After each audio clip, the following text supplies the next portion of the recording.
Hello everyone. Today the topic of our discussion is on ECG. So this is a very important topic which all physicians should be aware of, how to read a basic ECG and to diagnose certain pathological conditions. Okay, so what do you understand? What is the definition of ECG? ECG stands for electrocardiogram. So electrocardiogram, what does it mean? It means it's a recording of the electrical activity of the heart. Okay, so we are going to measure, we are going to record the electrical activity of the heart with the use of different electrodes. Okay, so these electrodes are placed on the skin, and through these electrodes, we are going to record the electrical activity of the heart. Now, look at these leads or electrodes. You have got the limb leads, lead 1, 2, 3, augmented leads AVR, AVL, AVF, and the chest leads V1 to V6. Okay, so these are your leads. And next, we shall be talking about like details how to read the ECG. Like you can look at this ECG, you can have a look at these squares. Can you see the squares, the big squares? Inside the big square, you can see the small squares. So what does it denote? What does the horizontal axis denote? What does the vertical axis denotes in the ECG paper? What's the speed of the ECG paper? And what is the length, height, and the duration of each square? One by one, we'll discuss. First, let us take into account one big square.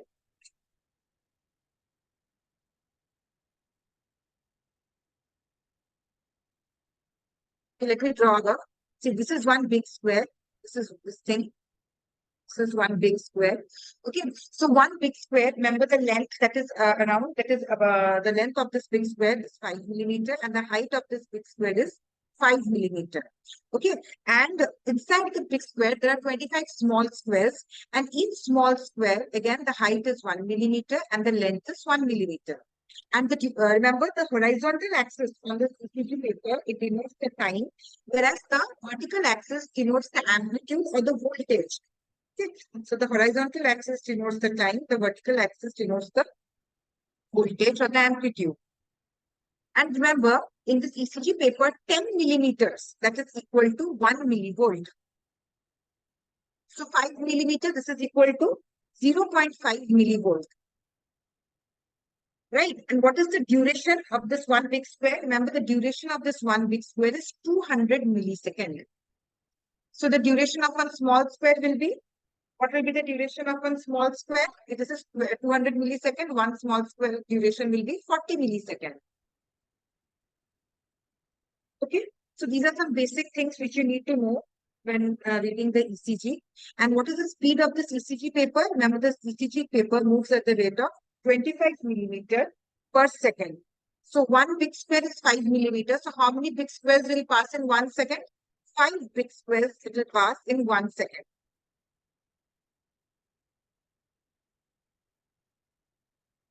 Okay. Then let us talk about the calculation. How are we going to calculate the rhythm, rate, and the axis? These three are very important. So first, before coming to the rate, let us first look at the rhythm. So when you know the rhythm, this is the rhythm strip, the lead 2, the recording which is done in the lead 2. This is your rhythm strip, which is at the place of the ECG paper. You can find this rhythm strip. We decide the rhythm by looking at this rhythm strip. So for determining the rhythm, whether it's a regular rhythm or irregular rhythm, you have to calculate this RR interval. Okay, this is the R wave.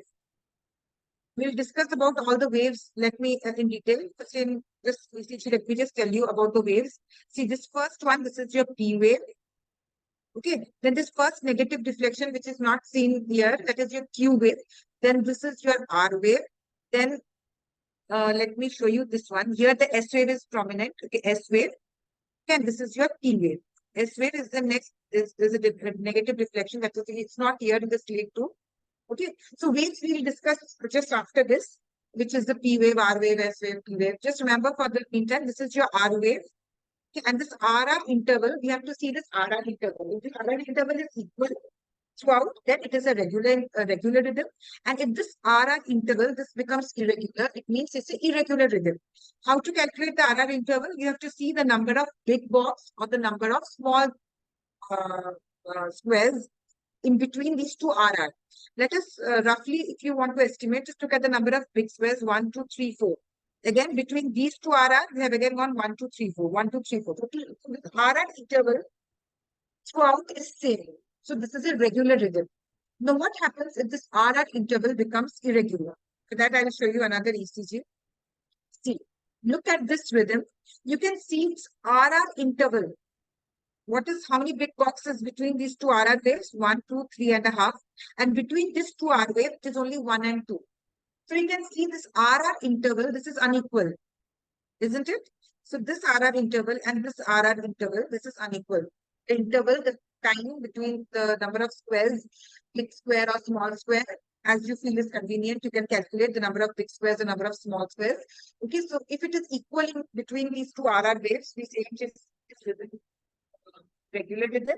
And as you can see, it is unequal here. This is an irregular rhythm.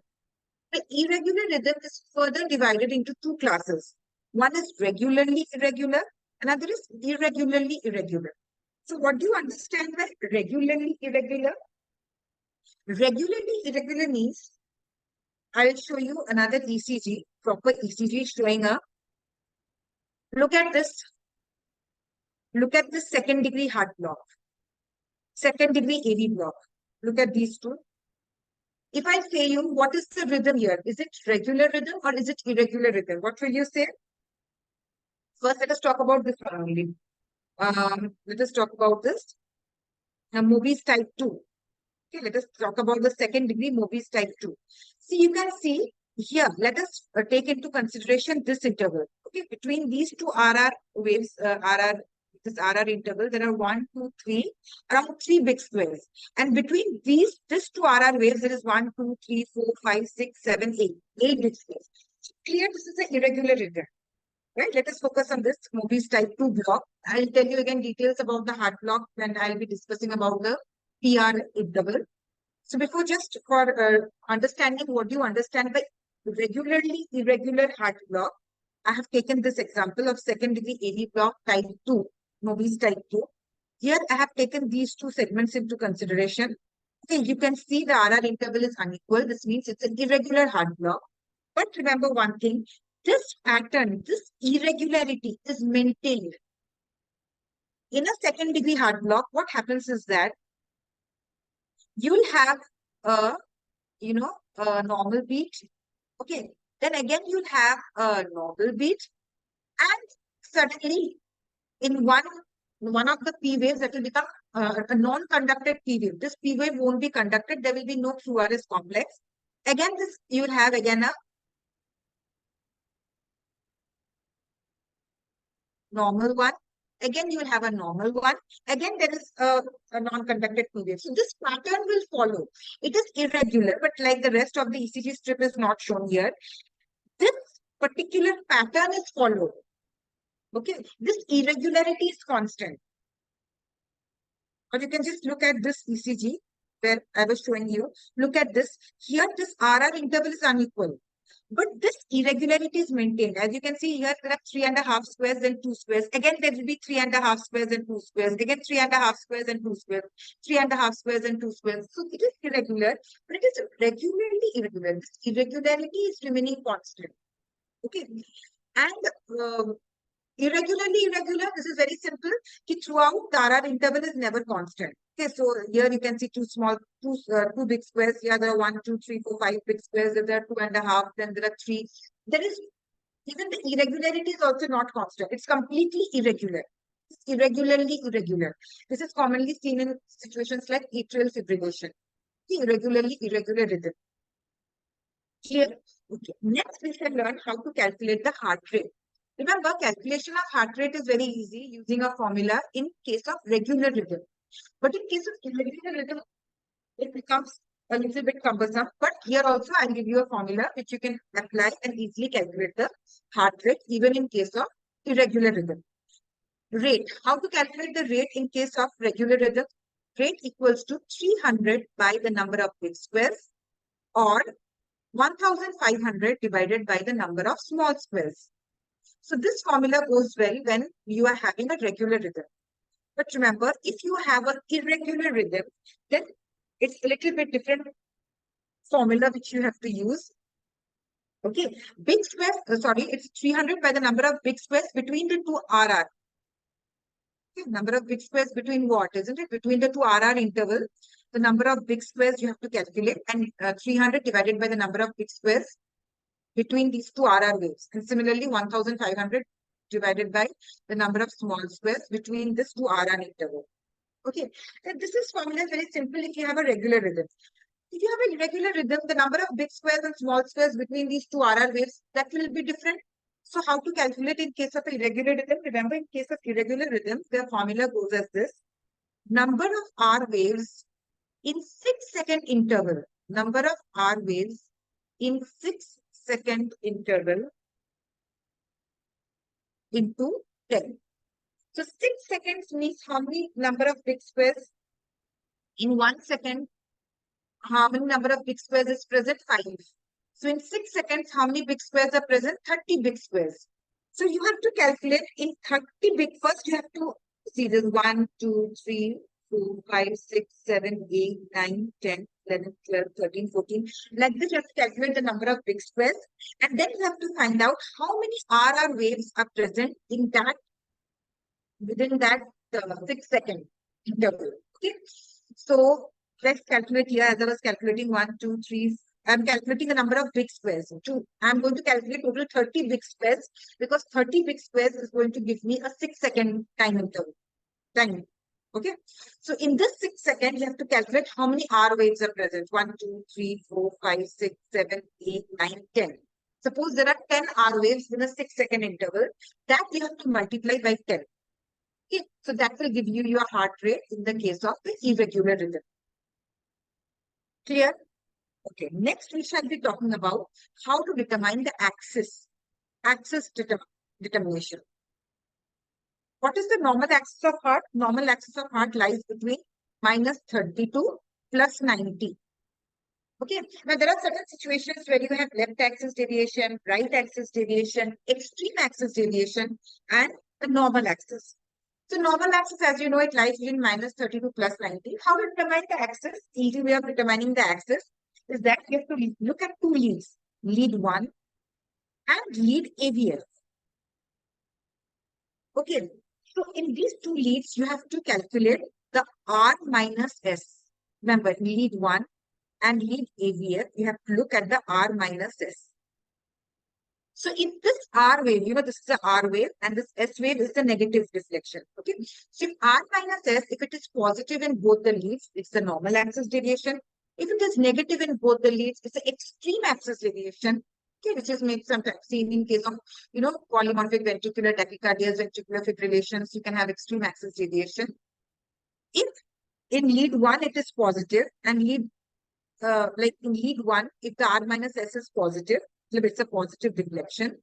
And in AVL, it's a negative.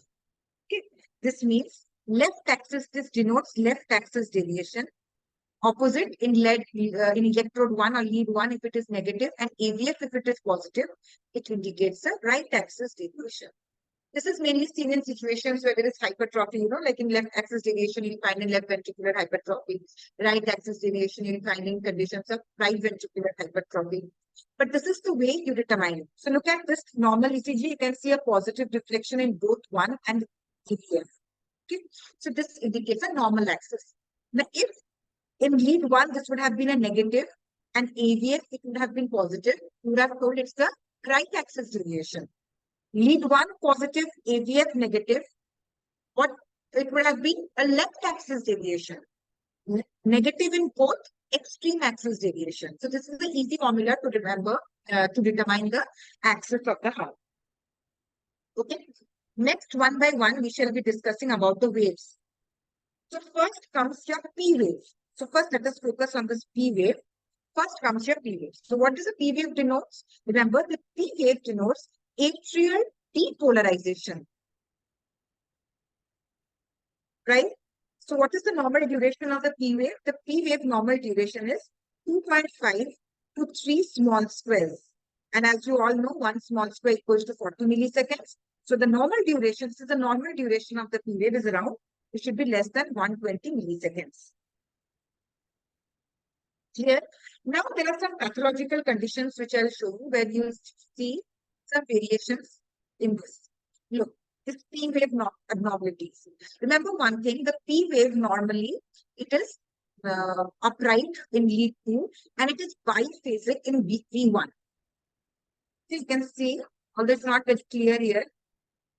Yes, here you can see the biphasic. When you see this biphasic P wave, yes, biphasic P wave. Remember, P wave is normally it is upright in all the leads except in AVR. AVR it is inverted. Normally it is inverted. You can biphasic in V1. Now let us see some abnormalities of the P wave. See, now if the P wave, if this duration, what was the duration of the P wave I told you? The duration of the P wave should be less than 120 milliseconds. Now, if the duration of this P wave is more than 120 milliseconds, you have a broad P wave, as you can see here. Here, left atrial enlargement. Mainly, if we have a broad P wave, in that case, as you can see, a broad P wave, if the duration is more than 120 milliseconds, okay. So if the duration is more than 120 milliseconds, more than 3 small squares, this mainly indicates a left atrial enlargement. Okay, left atrial enlargement is seen in certain situations like mitral stenosis. In certain situations, the left atria will be enlarged. So what are the conditions like mitral stenosis, mitral regurgitation, hypertension, hypertrophic cardiomyopathy? In those cases, you have left atrial enlargement, where you have a broad P wave. So the P wave will be broad. It will be more than 3 small squares, the duration. And remember, the normal height of the P wave, it should never exceed 2.5 small squares. It is around 2.5 small squares is the normal height of the P wave. If the height becomes more than 2.5 small squares, okay, this indicates right atrial enlargement. Clear? Right atrial enlargement. Remember one thing, this wave, which is seen in left atrial enlargement, this broad P wave, this is also called as P mitral or P mitrally. And this peaked P wave, which is seen in case of right atrial enlargement, this is called as P pulmonale. Clear? So this much should be clear that, and this is a situation where you can see the wave is both peaked plus the duration is also more. So this indicates both right and left atrial enlargement. Okay. And similarly here in the V1 also you can see this wave is peaked, like the height is more in left, right atrial enlargement. Okay. And you can see it is broader and this is having a more negative terminal in case of left atrial enlargement, and both the changes you say it's the right atrial enlargement plus left atrial enlargement. Okay.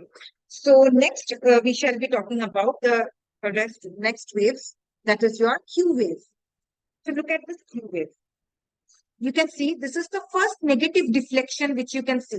Isn't it just the first negative deflection which precedes the R wave? This is your R wave. This is the first negative deflection which precedes the R wave.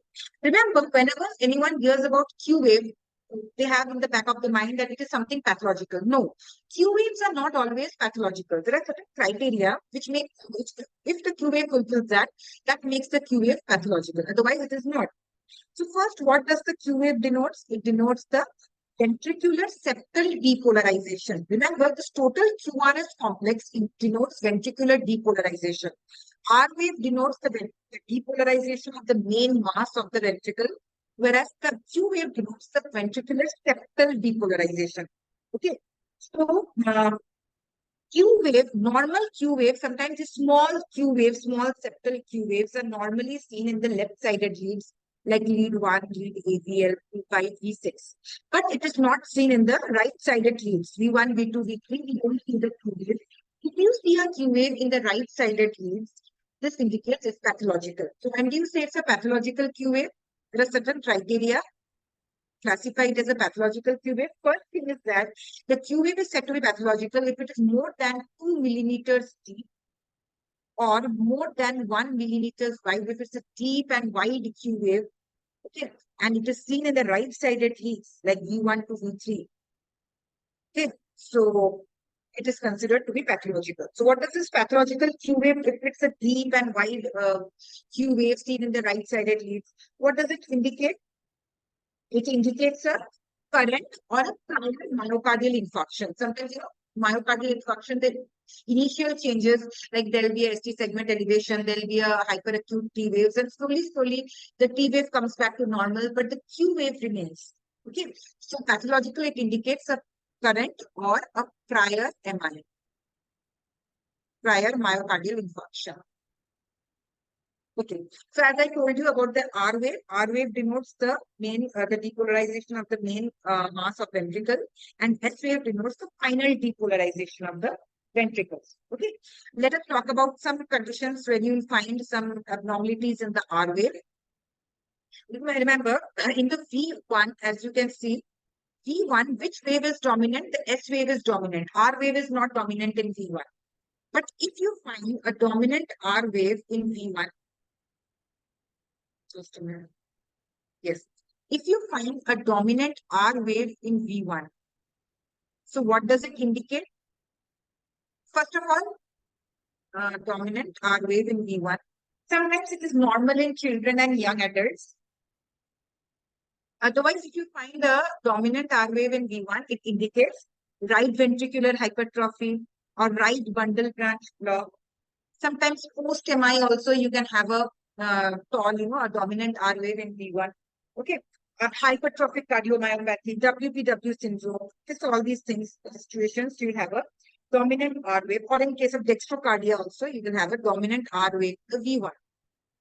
Clear? This is one pathological condition related to the R wave.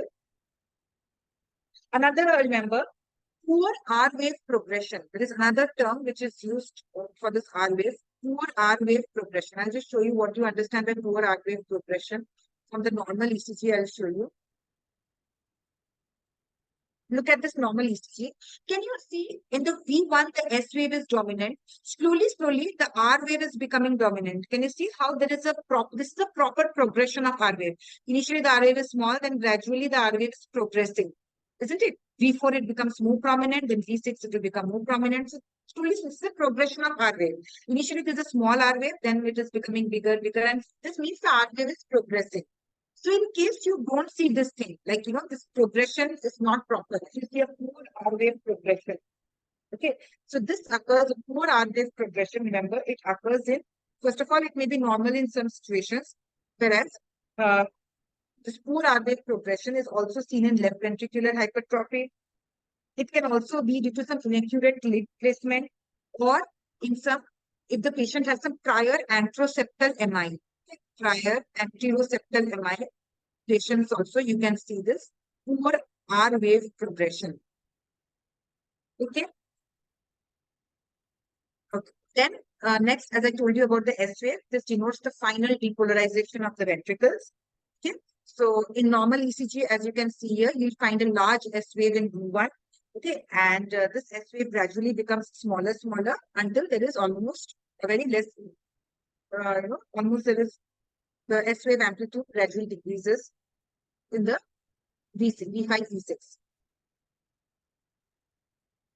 Okay. See, here almost in the V6, you will not find any S wave. Can you see any S wave in the V6? Almost you will find this. So slowly the S wave disappears, it becomes in the V5, V6. Okay. Okay. Next, this is all about your waves. Yes, you have to discuss about the T wave also. T wave. So what does this T wave denotes? P wave denotes ventricular repolarization. So P wave was denoting ventricular depolarization. QRS was ventricular, P wave was denoting atrial depolarization. QRS was ventricular depolarization. T wave denotes ventricular repolarization. Okay. Remember, T wave, it is normally like upright in all the leads except in AVR and V1. Sometimes in V1 it becomes inverted. Otherwise, it is upright. Okay, and the length of this, the amplitude of this T wave, so this is your T wave, normal ECG. This is your T wave. Sorry, this is your T wave. This is your T wave. Okay. So normal amplitude of the T wave, height of the T wave, it should be less than 5 millimeters in the limb leads. And it should be less than 10 millimeters in the chest leads. This is your normal. Now I'll tell you some conditions where you will have, hyperacute T waves. So you will have tall T waves. and certain situations where you have an inverted T wave. For that, let us look into this. Yes. So look at this T wave. This is your normal T wave. Whereas in these situations, you have a hyperacute T wave, a tall T wave. Okay. So yeah, I told you about the normal T wave. And talking about this hyperacute T waves, tall T waves. Remember, there are many two situations in which you will get tall T waves. One is your MI, myocardial infarction. Another is hyperkalemia.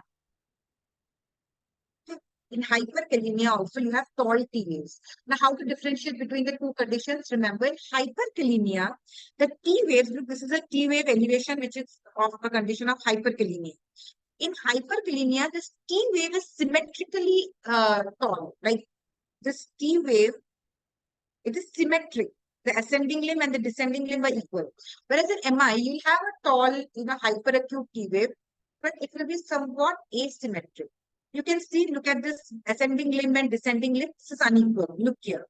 Okay, so in hyperkalemia and in MI, myocardial infarction, in both the cases, you have tall T waves. But remember, in hyperkalemia, the T wave is a symmetric T wave. Okay, tall symmetric T wave. Whereas in MI, the T wave is hyperacute T wave, but it's asymmetrical. Okay. Next, talking about the T wave inversion. See, the T wave is inverted. T wave inversion. So T wave inversion, whenever we talk about T wave inversion, the first thing which comes to our mind is about any ischemic condition. Ischemia that causes T wave inversion. So remember, initial stages of MI, when the MI has just set in, you will have a T wave, a tall T wave. Gradually, in the later stages of MI, there is going to be T wave inversion. T wave inversion is seen in the later stages of MI. It is seen in bundle branch block. I'll show you some ECGs of bundle branch block later. Both the left and right bundle branch block will have T wave inversion. Ventricular hypertrophy, both right and left ventricular hypertrophy in the strain pattern. What is strain pattern and this ventricular hypertrophy, that also we shall discuss later in the respective ECGs. Okay, hypertrophy, both right and left ventricular hypertrophy. In the strain pattern, you have this T wave inversion. Sometimes T wave inversion is also normally found in children. And you'll also, and any other conditions, yes, this hypertrophic cardiomyopathy. Okay. And in pulmonary embolism also, you will have T wave inversion. Pulmonary embolism also presents with T wave inversion in the right-sided veins. So these are some situations where you are going to have the T wave inversion. So this is all about your waves. Next, we shall be talking about the segments and the intervals. Look here, this is your PR interval, ST interval. This is your ST segment, your QT interval, RR interval. So already we have discussed about the RR interval, its importance in the calculation of the heart rate, how to look at the RR interval and determine the rhythm of the heart. Okay, now at this lecture, we are mainly going to discuss about this PR interval. We are going to discuss about this ST segment and QT interval. These three are very important. Okay, so first, let us talk about the PR interval. As you can clearly see, so what is this PR interval? It is from the starting of the P wave to the starting of the Q wave. This is your PR interval. And this normal PR interval is around 3 to 5 small squares. Okay, or 120 to 200 milliseconds.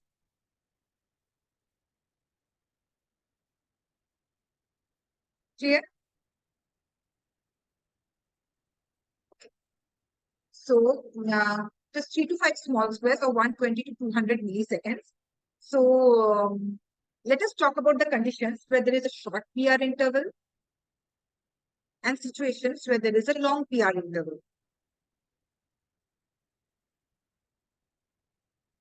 PR interval. Short PR interval is mainly seen in case of the Wolff-Parkinson-White syndrome, where the PR interval becomes less than 120 milliseconds. And remember, this prolonged or this long PR interval, prolonged PR interval, this is mainly seen in the heart block. Okay, this is seen in the first degree heart block.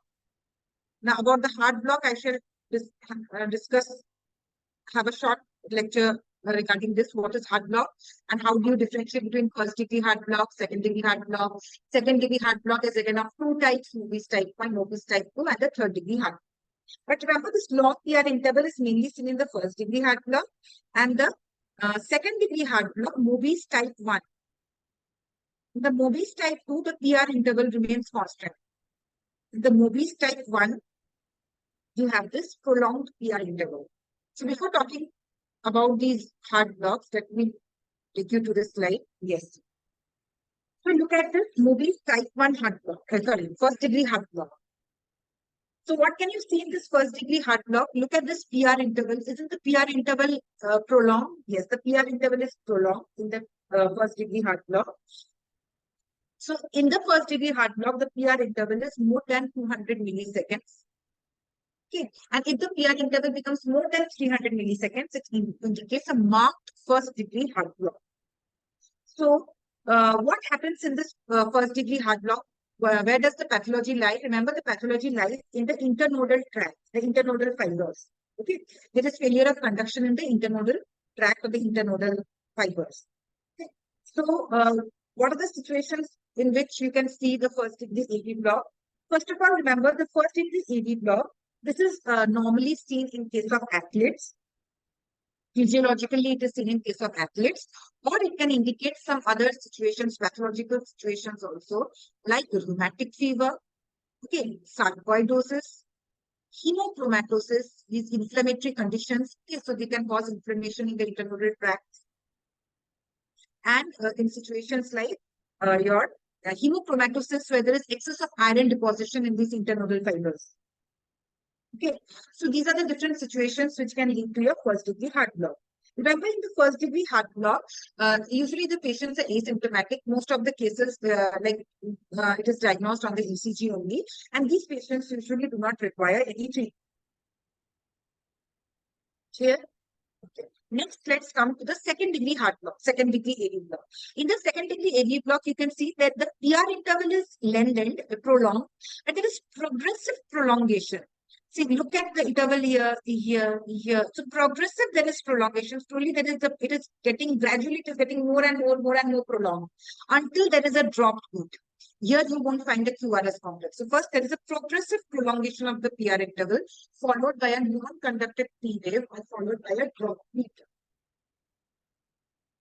Clear? So what are the conditions which can cause a second degree AV block, Mobius type 1 or Ventricular? Remember, the second degree AV block, again, it can be seen in case of athletes or certain drugs. Okay, so like the beta blockers, okay, calcium channel blockers, okay, drugs like beta blockers, calcium channel blockers, they can cause, okay, and certain inflammatory conditions like myocarditis, okay, that can also cause a Mobius type 1 AV block. And where does the pathology lie in this AV block? The second degree AV block. Remember, second degree AV block, there is a reversible conduction block at the level of the AV node. Yes, at the level of the AV node, there is a reversible conduction block at the level of the AV node. And what to do in this situation? See, if the patient is asymptomatic, then no need of any treatment. But if the patient is symptomatic, like if the patient is having bradycardia, if the patient is having giddiness, if the patient is having symptoms of bradycardia, we can give the patient Electrodes. Okay.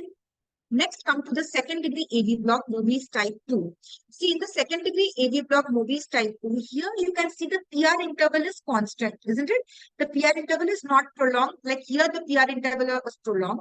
Here, there was gradual prolongation of the PR interval. Here, less than more, gradual prolongation. Here, the PR interval is constant, but after 3 beats, here there is a drop beat. Here, there is a non-conducted P wave. Okay. So, what about this second degree, this second degree AV block, Mobius type 2? Okay, Mobius type 2, this is seen in which situations? This is also seen, okay, so in situations, as I told you, with the use of certain drugs like beta blockers, calcium channel blockers, okay? And remember one more thing, that this Mobius type 2 block, this is also seen after MI, after myocardial infarction. So mainly it is seen, the second degree Mobius type 2 block, this is mainly seen after the anterior wall myocardial infarction. It can cause damage to the his Purkinje fibers. Okay, and it can cause the second degree AV block. Yeah, as I told you, here the internodal tract is affected. Here there is irreversible conduction block at the level of AV node.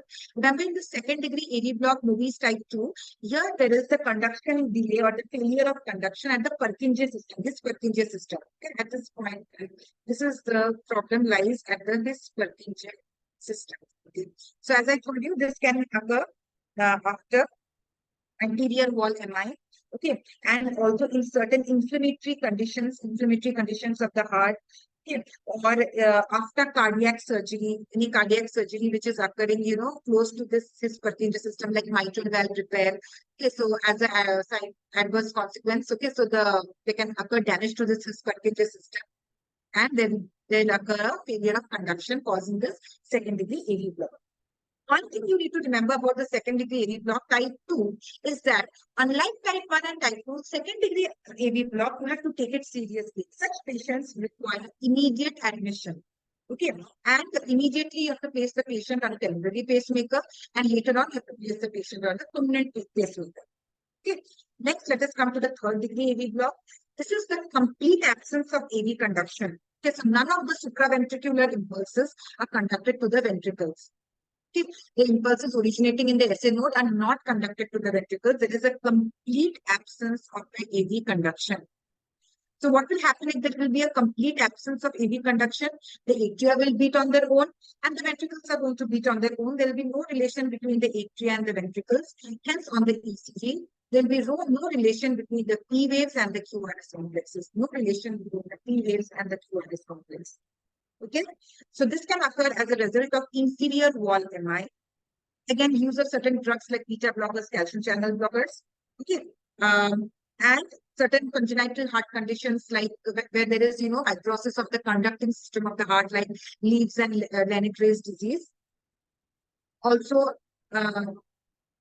digoxin, this can also cause third degree AV block. Okay, so and also as an end point of Mobius type 1, Mobius type 2 block, endpoint can present with third degree AV block.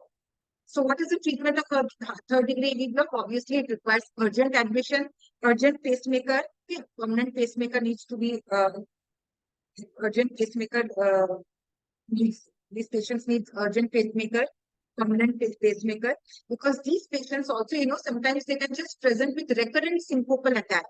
Okay, and when you do the ECG, you find a third degree. These patients often present with recurrent syncopal attack, or certain patients, if they are untreated, it can lead to sudden cardiac death also. Clear? Okay, so this is all about the heart block. We discussed it in context of the PR interval.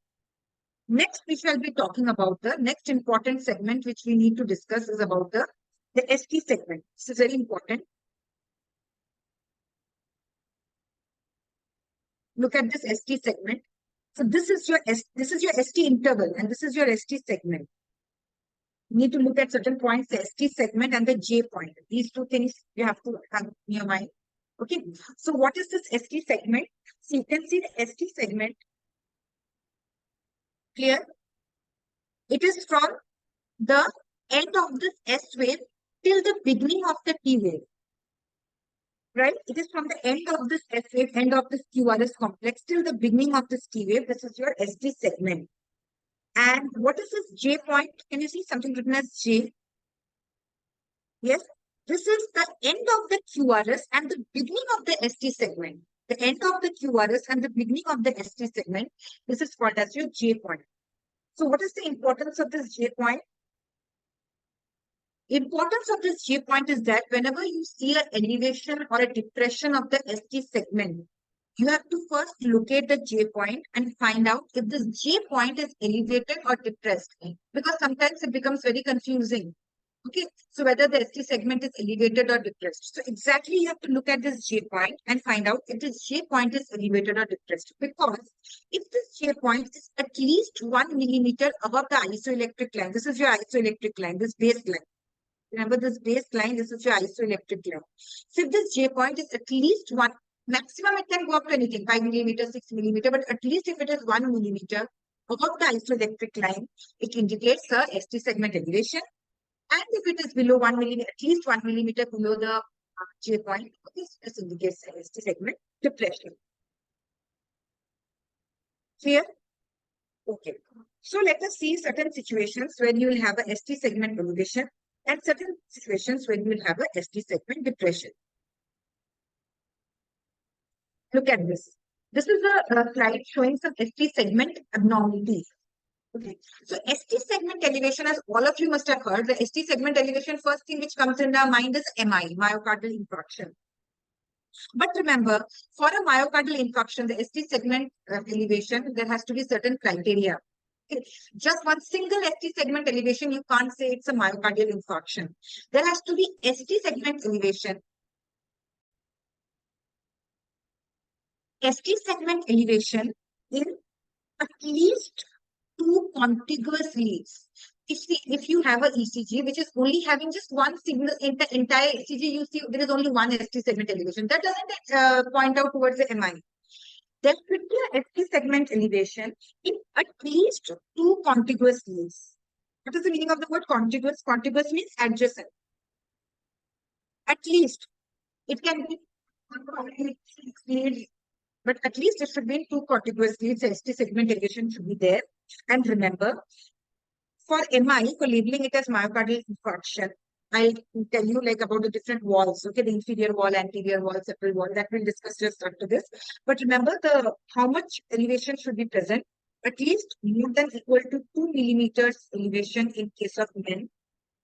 Okay, and in women, at least more than equal to 1.5 millimeters elevation in the chest leads, mainly in the leads V1. Okay, so or V2, V3. Or if you're talking about the other leads, then there should be at least 1 millimeter elevation in the other leads, the other chest leads. In the leads V2, maybe not V1, V2, V3, there should be at least 2 millimeter and 1.5 millimeter. And in the other chest leads, minimum there should be 1 millimeter elevation. Okay, so now let me tell you, like first you saw the ST segment elevation, then you saw the contiguous leads, you saw how much elevated it is when looking at the J point. Okay.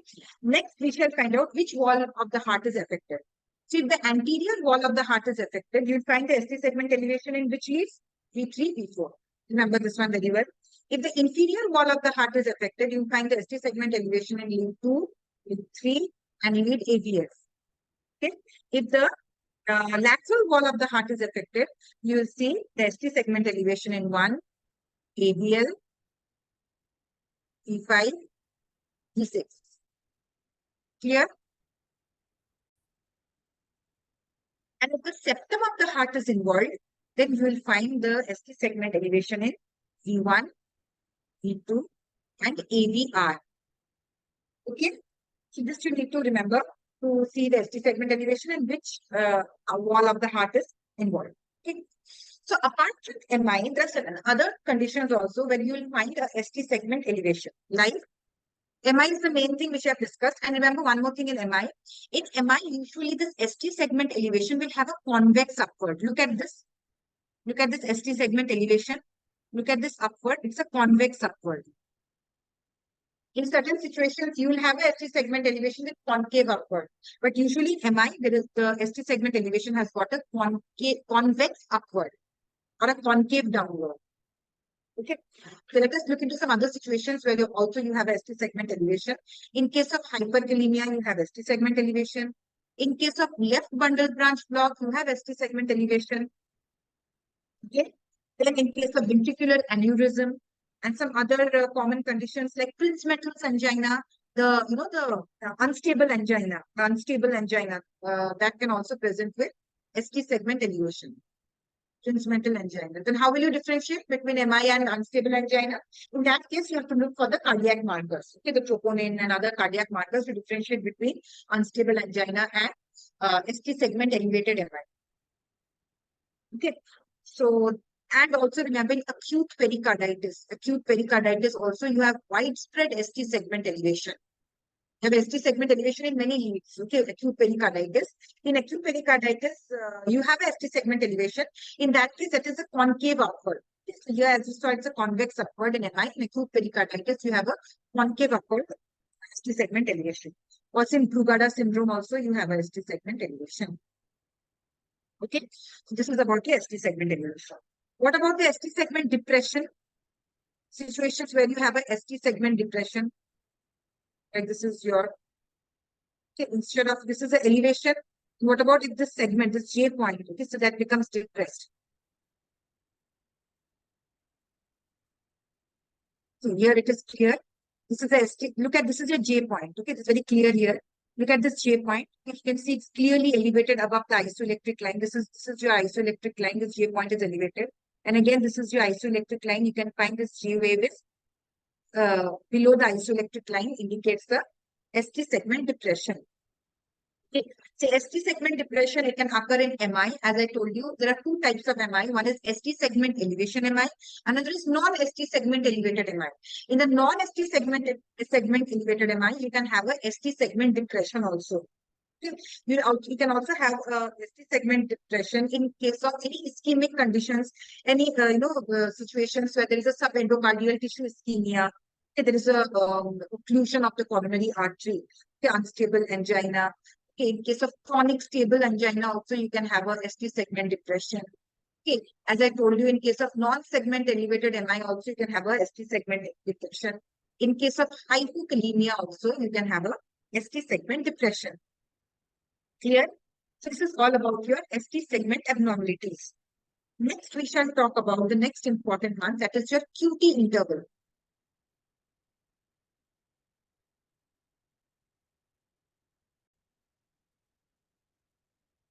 The QT interval, this is another important interval, which actually this interval is very important in determining, in preventing certain arrhythmias. Okay, so that we'll discuss. First, let us discuss what is this, from where to where is this QT interval. As you can see, it is from the starting of the Q wave, right, till the end of the T wave. From starting of Q wave till the end of your T wave. So it is the time, taken for this ventricular depolarization and repolarization. Complete repolarization total is included in the QT interval. Okay, and remember at the fast, if patient is having tachycardia, the QT interval will shorten, and obviously, if the patient is having a slower heart rate, the QT interval will lengthen. Okay, and abnormally, what is the importance of this QT interval is that if the QT interval is abnormally prolonged, these patients have an increased risk of a life-threatening arrhythmia, ventricular arrhythmia, that is Torsades D points. This is the importance of QT interval, that we have to look at the QT interval, because certain situations, I'll tell you, certain conditions which can lead to a prolonged QT interval. If the QT interval becomes much prolonged, these patients are at an increased risk of Torsades D points, which is a life-threatening ventricular arrhythmia, ventricular fibrillation, and it can lead to sudden cardiac death. Remember this QT interval, that is mainly measured in the lead 2, okay, or the leads B5, B6. Now, there is a term which is called as QTC, or corrected QT interval. So, what's the importance of this QTC? Remember this corrected QT interval, this measures the QT interval at the standard heart rate of 60 beats per minute. Okay, so that, if you have patients of different heart rates, okay, so you can compare the QT values. Okay, so you can compare the QT values over time at different heart rates. So what is the formula? There are different formulas of calculating the QTC. Okay, so the most common formula which is used, that is your Bazett formula. Bazett formula, that is your QTC equals to QT divided by root over of RR. Okay, root over of the RR interval. Okay, there are some other formulas also, but this is the most common formula which is used for measuring the corrected QT interval. So as I told you, what is corrected QT interval? It measures the QT interval over a standard heart rate. Okay? So that it will allow us to compare the QT values over time at different heart rates. If the same person is having different heart rates, okay, like sometimes tachycardia, bradycardia, you have to determine the QT interval, whether the patient is really at a risk of ventricular arrhythmia or fibrillation or not, you have to calculate the QTC, and that gives you a better idea. Clear? Okay. So when do we consider the QT interval is prolonged? Remember, we consider the QT interval prolonged if it is more than 440 milliseconds in men and more than 460 milliseconds in women. Here, this number you need to remember. Yeah, and if it is less than 350 milliseconds, it is considered to be abnormally short. Okay, next let us see at some common causes of prolonged QT interval. Remember, prolonged QT interval, you remember this way, that if there is less potassium, magnesium, calcium, in these three conditions, you'll have a prolonged QT interval with the potassium hypokalaemia, hypomagnesemia, hypocalcemia. In these three situations, you're going to have a prolonged QT interval. Plus, in cases of hypothermia, you have the Osborne waves, the hypothermia, you have a prolonged QT interval. In case of hypothermia, okay, raised intracranial pressure also, you have a prolonged QT interval, and certain drugs. And there is one more condition, you must have heard about this, congenital long QT interval. Congenital long QT interval. These patients have QT interval, a congenital condition, having a long QT interval. Okay. Next, let us talk about certain conditions where there is a short QT interval. Short QT interval, this occurs in cases where the calcium is high, hypercalcemia, or again the same thing, the congenital, there can be a congenital short QT syndrome, and digoxin or digoxin, this can also cause a short QT interval. Clear? So this is about the QT interval, but remember the main reason why I discussed about the QT interval is that the QT interval you need to know, because it can, if you find a patient of a long QT interval, okay, so that can help in detecting the patients who are at an increased risk of Torsades de points or ventricular fibrillation, because this can lead to a sudden cardiac death. Clear? So this is all about your ECG. Now, there are some common ECGs, common pathological conditions which you often come across. So this, I'll just discuss it within 5 to 10 minutes.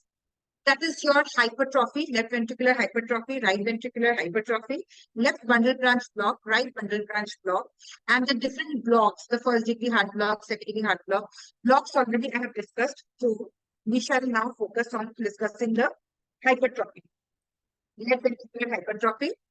So first, let us discuss about the left ventricular hypertrophy. So what do you understand by left ventricular hypertrophy?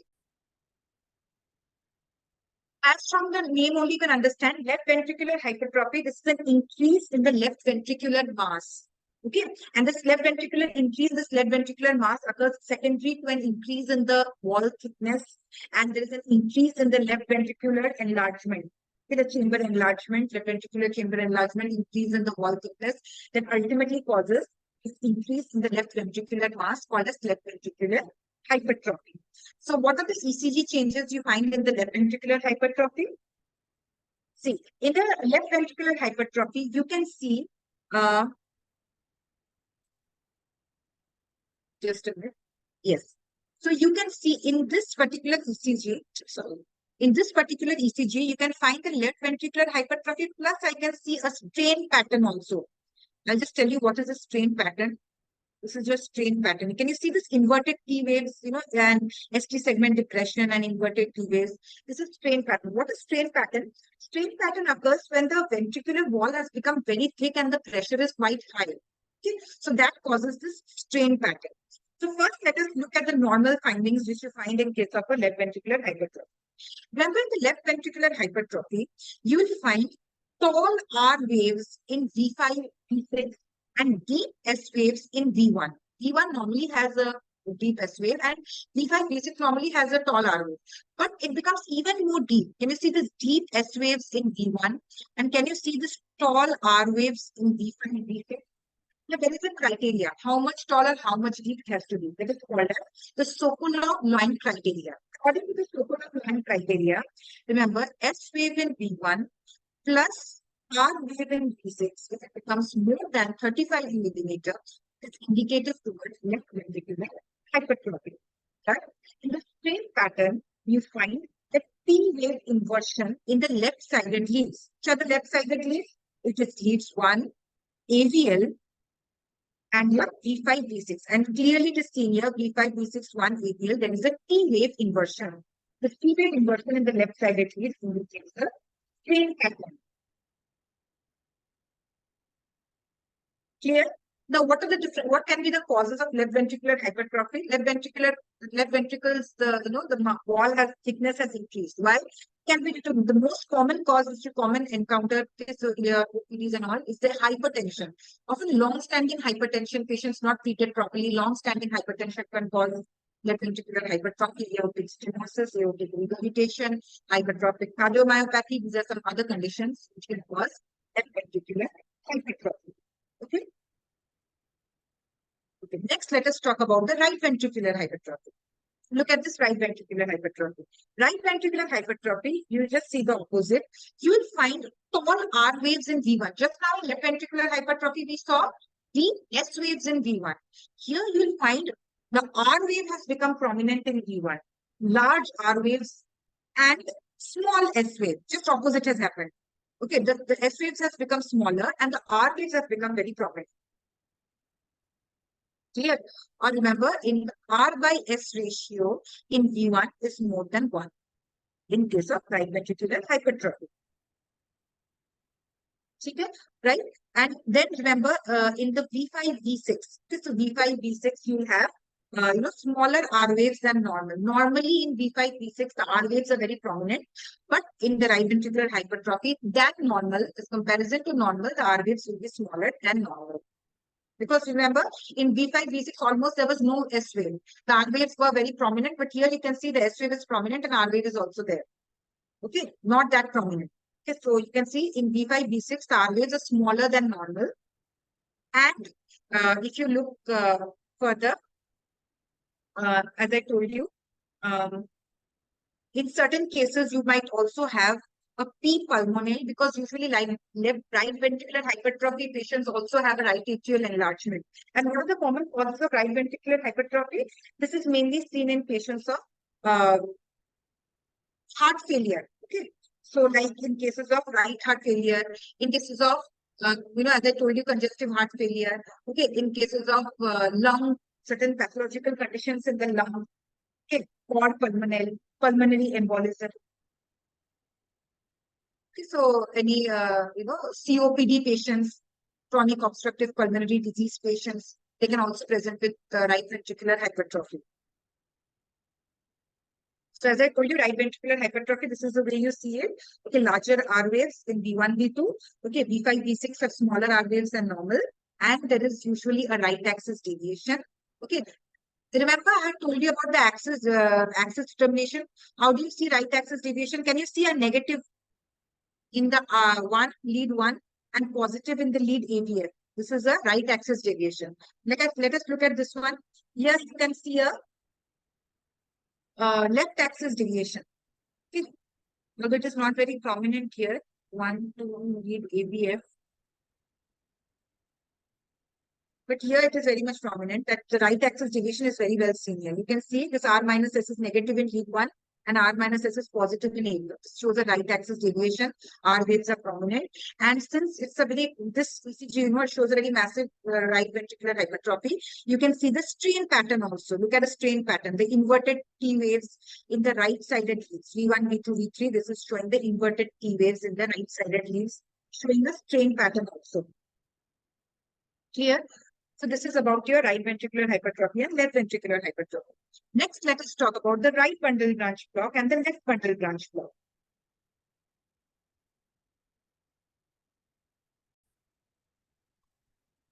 Let us see what you understand by this bundle branch block. So, the bundle of His, the group of fibers, what is the function of the bundle of His? The bundle of His that conducts the impulses, the bundle of His, remember, that conducts the impulses from the AV node to the ventricles. Clear? Now this bundle of His that divides into two bundles.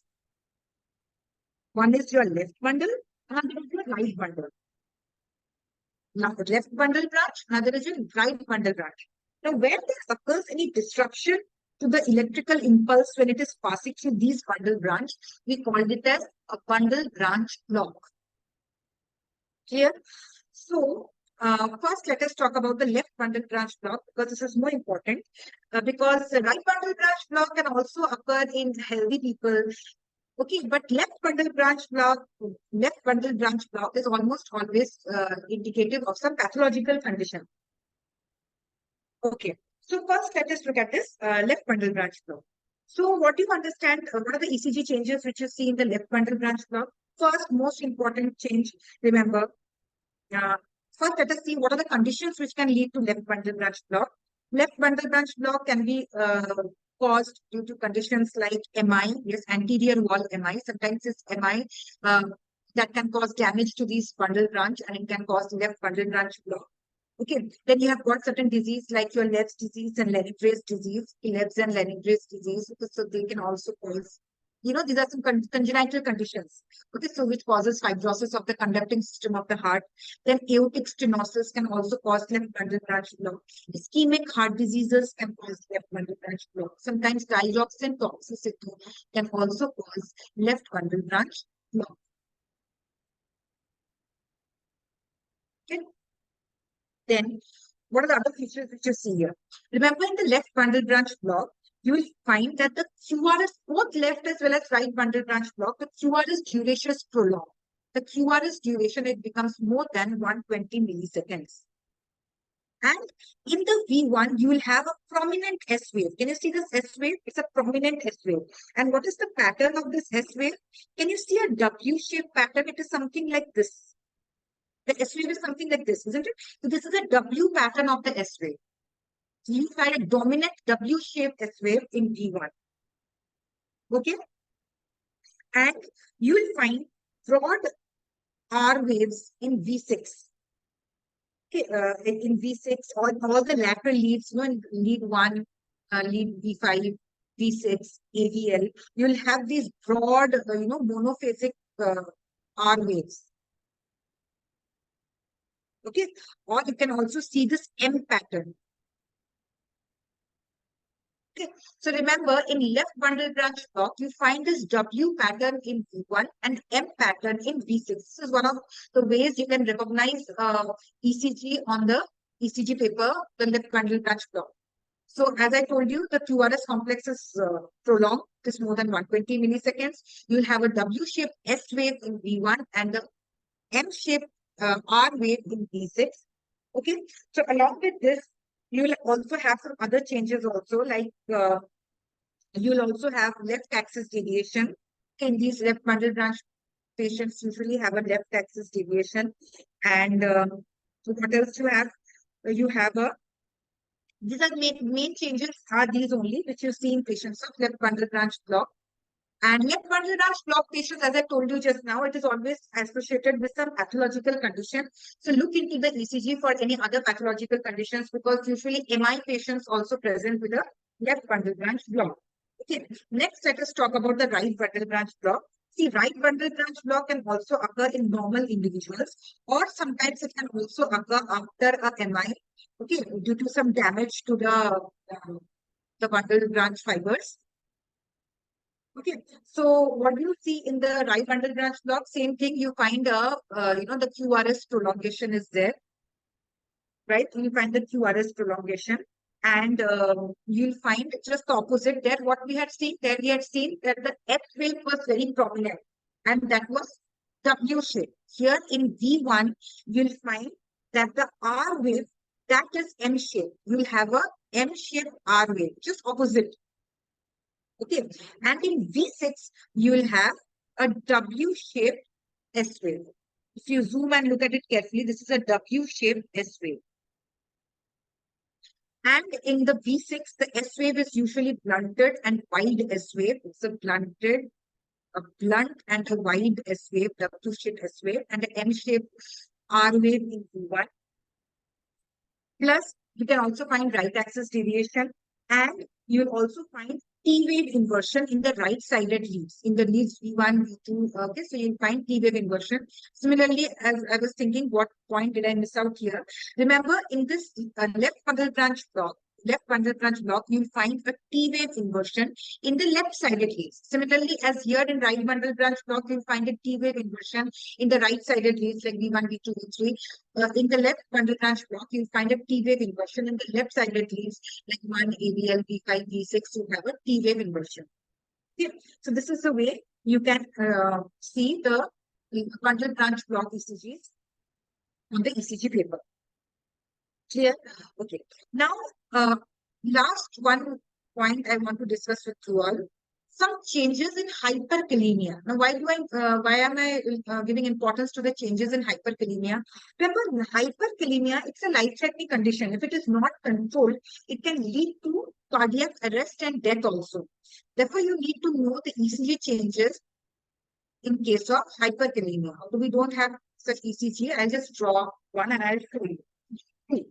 In hyperkalemia, remember the serial ECG changes which takes place. First, what is the normal levels of potassium in our blood? It is 3.5 to 5. Okay. It is 3.5 per liter. Okay. Anything above 5.5, we say it is hyperkalemia, and more than 7, we say it is marked hyperkalemia. Now see, as the potassium level gradually keeps on increasing, the first changes which you will have is a tall T wave. This already we have discussed. Okay? So like you will have this P wave, then you will have a QRS complex, and you are going to have a tall tented T wave. This is the first ECG change you see in case of hyperkalemia. Then slowly as the potassium keeps on increasing, there will occur this PR segment. This PR segment will gradually, this interval will increase. When we prolong, the PR segment lengthening will occur. Okay. And gradually, there will be ST segment elevation also.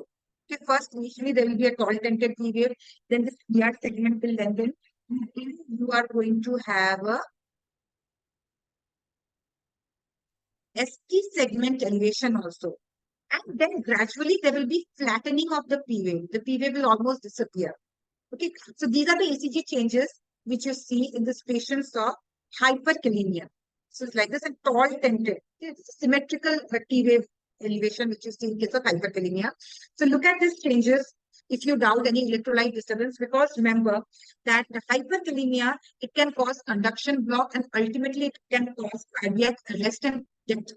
Okay, so therefore, I told you this is an important findings: the tall tented T waves, the ST segment elevation, the lengthening of the PR interval, and ultimately the flattening of the P wave. Clear?